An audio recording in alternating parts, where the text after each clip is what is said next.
नमस्कार दोस्तों, मैं हूं शिखा जायसवाल। दिल्ली में चुनाव प्रचार अब अंतिम चरण में पहुंच चुका है। जैसे जैसे वोटिंग का दिन नजदीक आ रहा है, वैसे वैसे जुबानी जंग तेज होती जा रही है। दिल्ली के सीएम अरविंद केजरीवाल ने मंगलवार को नॉर्थ ईस्ट दिल्ली सीट से बीजेपी के उम्मीदवार मनोज तिवारी पर हमला बोला। कांग्रेस उम्मीदवार कन्हैया कुमार के समर्थन में जनसभा को संबोधित करते हुए केजरीवाल ने मनोज तिवारी का नाम लिए बिना कहा कि रिंकिया के पापा को हराना है। केजरीवाल के इस बयान पर अब मनोज तिवारी ने पलटवार किया है। मनोज तिवारी ने कहा कि अरविंद केजरीवाल मानसिक रूप से दिवालिया हो चुके हैं, वो मॉरली भी दिवालिया हो चुके हैं। उन्होंने आरोप लगाया कि सीएम केजरीवाल जेल से बाहर आने के बाद महिलाओं का अपमान करते हैं, महिलाओं की पिटाई करवाते हैं।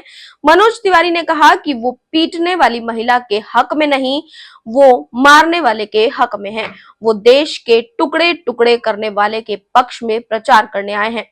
उन्होंने केजरीवाल को महिला विरोधी बताते हुए कहा कि रिंकिया के पापा का मतलब बेटी का पिता है और केजरीवाल बेटी के पिता के समर्थक नहीं है। वो बेटी के पिता को जीतते हुए नहीं देख सकते। मनोज तिवारी ने कहा कि रिंकिया के पापा को हराना है, ये बहुत ही खतरनाक लाइन है। उन्होंने केजरीवाल पर हमला बोलते हुए कहा कि एक बेटी को तो मारा ही है, अब कहते हैं कि एक बेटी के पिता को हराना है। हम चाहते हैं कि रिंकिया के पापा जीतें।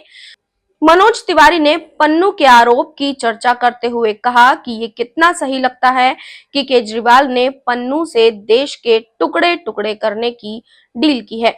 उन्होंने दिल्ली के मुख्यमंत्री को शातिर अपराधी बताते हुए कहा कि जेल में अगर उनकी इंसुलिन रोक ली गई तो इसका मतलब है कि उनके साथी आतिशी और सौरभ भारद्वाज कर रहे हैं। मनोज तिवारी ने दावा किया कि जेल तो दिल्ली सरकार के अधीन आती है। उन्होंने कहा कि इसका कहीं ये मतलब तो नहीं कि उनके मंत्री ही केजरीवाल से खुश नहीं है। मनोज तिवारी के खिलाफ इंडिया ब्लॉक की ओर से कांग्रेस के उम्मीदवार कन्हैया कुमार ने कहा कि मुकाबला दिलचस्प नहीं है, ये अन्याय और न्याय की लड़ाई है। उन्होंने ये भी कहा कि लोग हमारे न्याय पत्र को स्वीकार कर रहे हैं। कन्हैया कुमार ने कहा कि गृह मंत्री कह रहे हैं कि बीजेपी पहले ही 300 सीटें जीत चुकी है। अगर उन्हें चुनाव से पहले चुनावी परिणाम पता चल गया है तो बधाई। कन्हैया ने तंज कसते हुए कहा कि अगर वो जीत रहे हैं तो हम पर हमले क्यों कर रहे हैं, क्यों विपक्षी नेताओं को खरीद रहे हैं।